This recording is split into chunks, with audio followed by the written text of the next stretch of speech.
Sophia's ma'am, sir. I'm ma'am, sir. Some people in the Philippines want to be more white, whereas in England you want to be more tan.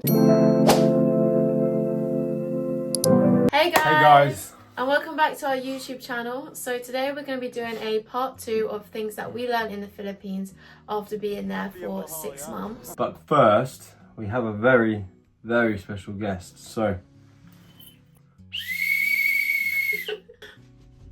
here he is.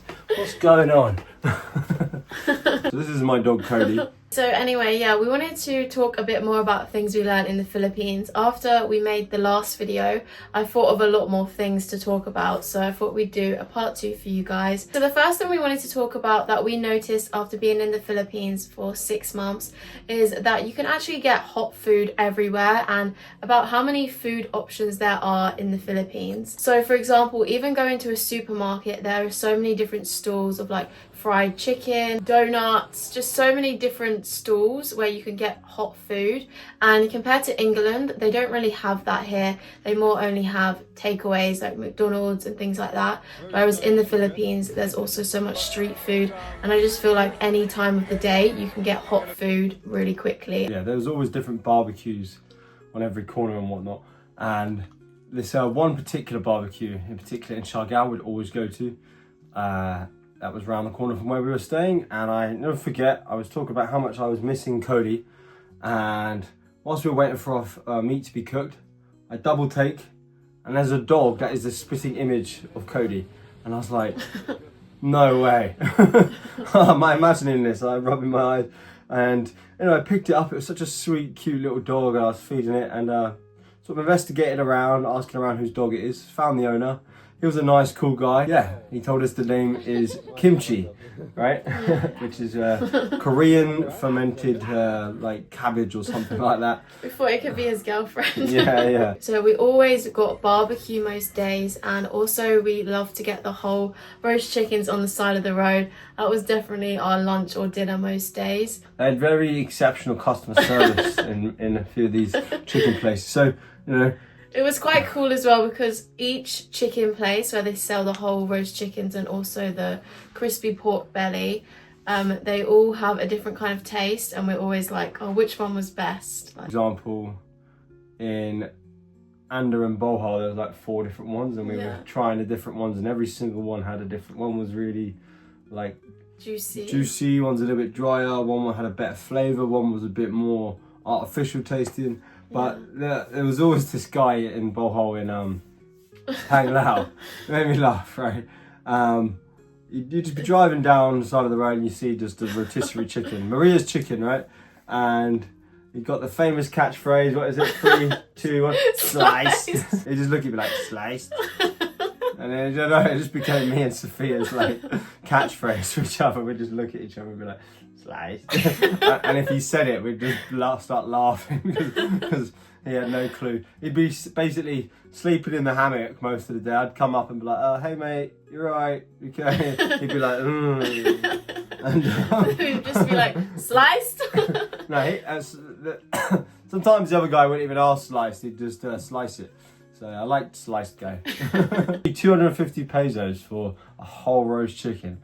You got half a roast chicken from Nando's the other day, and it was like £20. Yeah. My favourite crispy pork belly was in Camigan Island at Rico's Barbecue and Grill. It was so good. Yeah, they had a lovely family there, like family-run business. He's good at tennis. Also in the cities, every street there's always a Mang Inasal, McDonald's, Jollibee, so many more fast foods, like every couple of doors. So yeah, I feel like in the Philippines there's definitely a lot of food options everywhere you go, and also just food that is accessible all night or all day long, basically. For example, one thing we noticed that was it's 2 brands that we noticed in quite a lot of more developed places at the airports, the ports, you know, the ferry stations, was Mang Inasal and Santinos Pizza.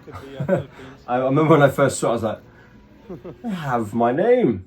So I kept doing this thing. I'd pull out my ID and be like, oh hey, how much for an employee discount?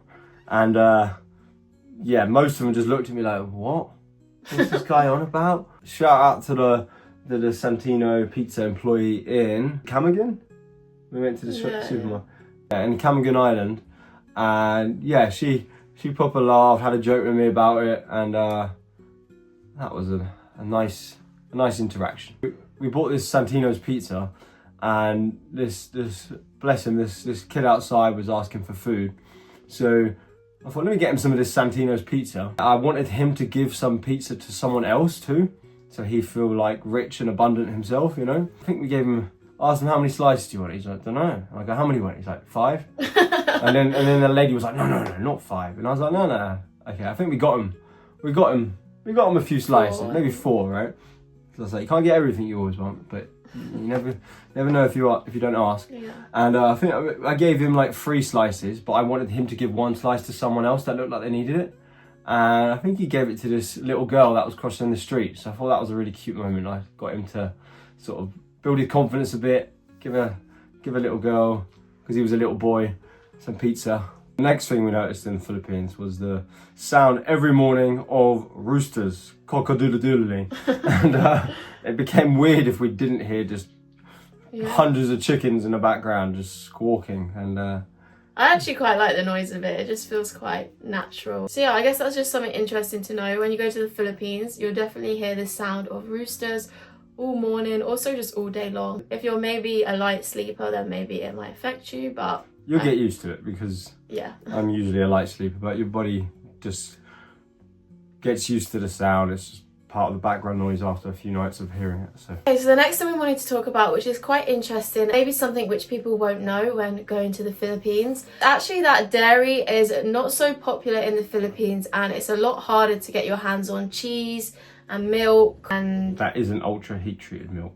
You know, milk that's pasteurized, for example. It's a lot harder to get that.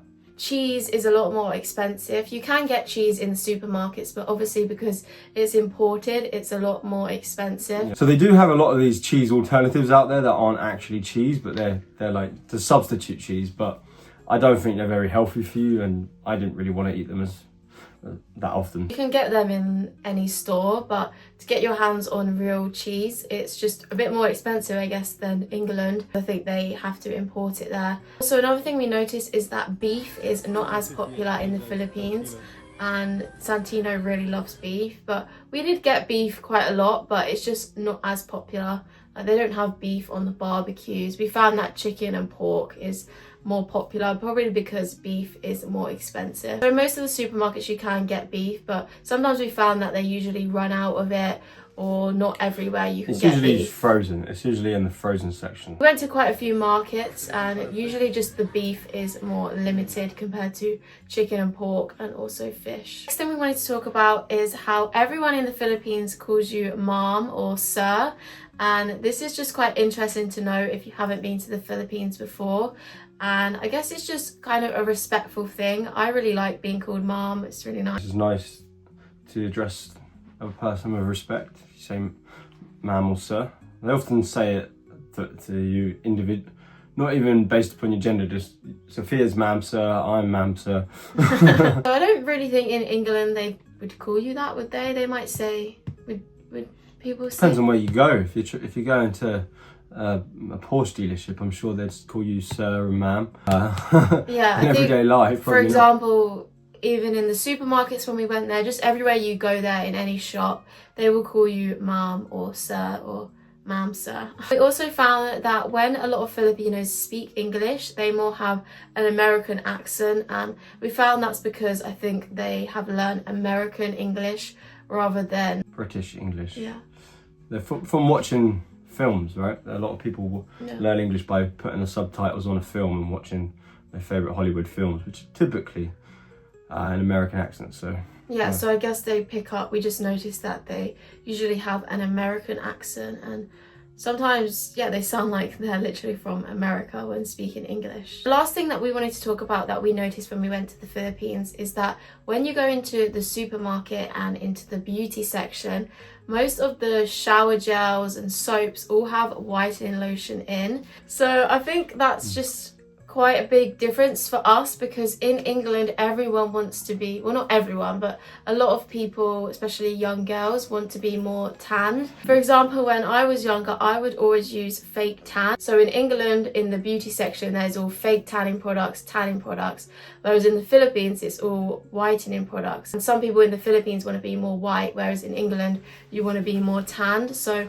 I think that's just quite a big difference, and I think that just shows that you need to appreciate your own skin colour. I've heard before from some of my Filipino friends that sometimes they're almost judged for being more darker, and that's probably why they try and cover up from the sun and use an umbrella when the sun's out, and even all these whitening products in the supermarket. Yeah, so as a personal trainer who helps people online and in person for many years, I find everyone always wants what someone else has, rather than actually appreciation for where they actually are right now.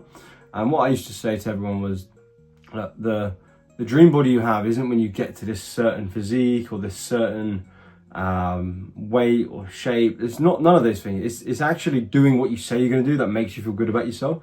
So if you say in a month's time I'm gonna lift an extra 5 kilograms and you do it, that's what makes you feel good and feel more beautiful, feel more confident in yourself. If you say, right, I'm gonna lose a little bit of extra body fat from my tummy, and by the end of the month you do it because you went to the gym 3 times a week or you exercised consistently like you said you would, that's actually what makes you feel much better about your body. So somebody who's 300 pounds or I don't know 150 kilos who loses 10 kilos or 30 pounds, they're going to be so much more happier and more confident in their physique than perhaps someone who's feeling quite insecure, who is 50 kilos, that's a girl for example, that's 50 kilos, that hasn't yet made any of her own progress in the gym or set a goal that she's achieved yet, because it's the actual achievement of doing what you say you're going to do that gives you the real love for yourself. And that's where I think when people do this whitening products or the tanning, they can see, oh yeah, look, I'm different now, and that's why they feel better about it. Whereas if they just love the process and the journey of who they are and set some goals that they are in control of, such as their health and fitness and eating better, healthier, more quality foods, getting more sleep, hydrating, all of these whitening and skin tanning things wouldn't even be something that they need to care about as much. Yeah, I think even for me, like when I went to the Philippines, whenever I used to go on holidays, I used to really want to get tanned. I used to really want to be more tanned, and I think obviously I do like myself when I'm tanned, and I think everyone does look nice with like that summer glow. But I think even when I was in the Philippines, it really made me appreciate my skin colour and just what I have. I didn't feel the need to, you know, go out all day in the sun and change my skin colour. I just felt like I appreciated my own skin colour. I guess because a lot of people want my skin colour and said, wow, your skin colour is so nice. So that just made me actually appreciate my own skin colour.